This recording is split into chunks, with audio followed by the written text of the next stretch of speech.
अस्सलाम वालेकुम। आज की क्लास में हम क्वेश्चन है कि रेड्यूस इक्वेशन फॉर्म को किस तरीके से सॉल्व किया जाता है, मैट्रिक्स के थ्रू किस तरीके से हम सॉल्व करते हैं। हमारे पास एक क्वेश्चन है, reduce the given matrix A into equation form and rank. बताएं इसका क्या होता है। सही है। तो हमारे पास एक सवाल है कि ए का जो मैट्रिक्स दिया हुआ है वो दिया हुआ है 1 3 0 2 1 1 1 2 2। सही है। हमें बनाना है यूनिट वेक्टर। सही है। जैसे डायगोनल में हमें बनाना है 1 1 1। सही है। 1 1 1 बनाना है डायगोनल में हमें। हमारे पास ए दिया है 1 3 0 2 1 1 1 2 2। हम पहले कॉलम को पहले हम बनाएंगे 0। सही है। हमारे पास 1 3 0 0 है, 0 को नहीं छूएंगे। 1 3 3 को हमें 0 बनाना है, तो हम करेंगे कि -3 को मल्टीप्लाई करवाएंगे R1 से और प्लस करवा देंगे R2 में, रॉ 2 में। सही है। हमने वही वही काम किया यहाँ पे। हमने -3 को मल्टीप्लाई R1 से करवाया, तो -3 1 जा -3 और प्लस करवा दिया R2 में, तो 3 -3। सही है। सेम ऐसे ही -3 को 2 से मल्टीप्लाई करवाया तो 6 बना, तो 1 - 6 हो गया रॉ 2 में। और -3 को 1 से मल्टीप्लाई करवाया तो -3, तो 2 - 3। तो हमारे पास जो बन रहा है वो 1 0 0 2 1 - 6, तो हो जाएगा माइनस का 5 1। सही है। और 1 2 - 3 तो हो जाएगा माइनस का 1 और नीचे आ जाएगा 2। हमारे पास हो गया पहला कॉलम 1 0 0 पे। अब करना है सेकंड कॉलम। सही है। डायगोनल में बनाना है हमें 1 - 5 की जगह 1 आएगा और 2 की जगह 1 आएगा। हम इसको किस तरीके से आगे सॉल्व करेंगे। अब हमारे पास ये है कि माइनस का जो 5 है, सही है, उसको हम इस तरीके से हम हटा सकते हैं कि हमारे पास 1 बने। किस तरीके से हम ये कर सकते हैं कि हम -1/5 को मल्टीप्लाई करवा दें हम R2 के साथ। जब हम माइनस का 1/5 मल्टीप्लाई करवाएंगे R2 के साथ, तो हमारा आंसर हमारा जो पुट होगा वो होगा 1 0 0 2 -5/-1/5, क्योंकि माइनस से माइनस कैंसिल और 5 से 5 कैंसिल। हमारे पास क्या है 1।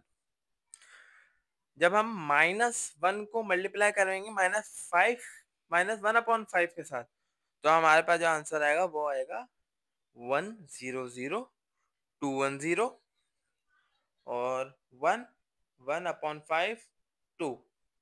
ये हमारे पास है। अब हमें किसको हटाना है, अब हमें इसको हटाना है। इसकी जगह हमें लाना है,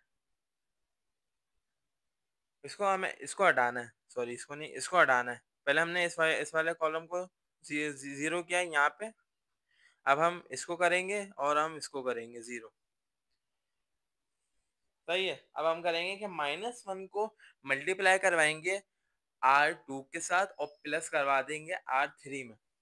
क्यों?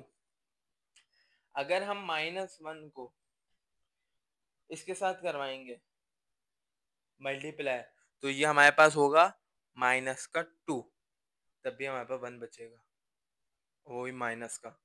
इसलिए हमने -1 को मल्टीप्लाई करवाया R2 के साथ और प्लस करवा देंगे R3 में, क्योंकि जब -1 1 से मल्टीप्लाई होगा तो -1 हो जाएगा और प्लस करवा देंगे R3 में, तो 1 - 3 हो जाएगा।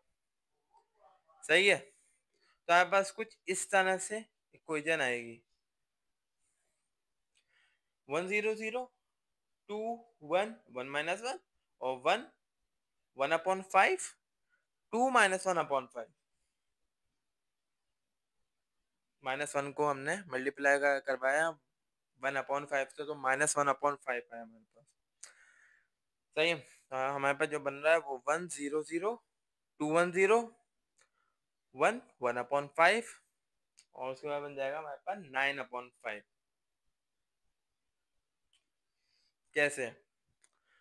2 के नीचे कुछ भी नहीं है, लेकिन 1 के नीचे 5 है।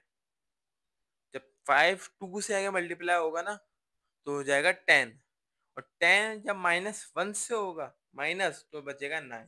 हमारे पास जो आ रहा है वो 9/5 है। है अब इसको लाना है हमें 1। कैसे लाएं, कैसे लाएं? अब हमें इस तरीके से लाएंगे कि जो हमारे पास 9/5 है उसको उल्टा कर देंगे मल्टीप्लाई। किस तरीके से? 9/5 है, अब हम मल्टीप्लाई करेंगे तो 9/5 हमें बनेगा 81/25। वो तो नहीं होगा सॉल्व, तो हम करेंगे 5/9। 5/9 करेंगे, फिर हम 5/9 करेंगे तो 5 जो न्यूमिनेटर है और डिनोमिनेटर वो कैंसिल हो जाएगा। ऐसी सेम न्यूमिनेटर है डिनोमिनेटर है 9, वो भी कैंसिल हो जाएगा, हमारे पास 1 बचेगा। तो हमने ये बता दिया है कि जो रेड्यूस इक्वेशन फॉर्म है उसको कन्वर्ट किया है यूनिट वेक्टर में। हमें इस तरीके से हम इसको इस तरीके से सॉल्व करते हैं, मतलब कोई भी ऐसा या कोई भी ऐसा मैट्रिक्स को रेड्यूस इक्वेशन फॉर्म में किस तरीके से कन्वर्ट किया जाता है। हमें डायगोनल में 1 1 1 लाना होता है। तो ये आज की क्लास में हमने पढ़ा कि रेडियो इक्वेशन फॉर्म को किस तरीके से सॉल्व किया जाता है और उसको किस मैट्रिक्स में लाना होता है। जैसा हमें आज की क्लास में हमने देखा कि रेडियो इक्वेशन फॉर्म को डायगोनल 1 1 1 में लाना होता है। आज की क्लास में हमने पढ़ा है कि रेडियो इक्वेशन फॉर्म क्या होती है। शुक्रिया।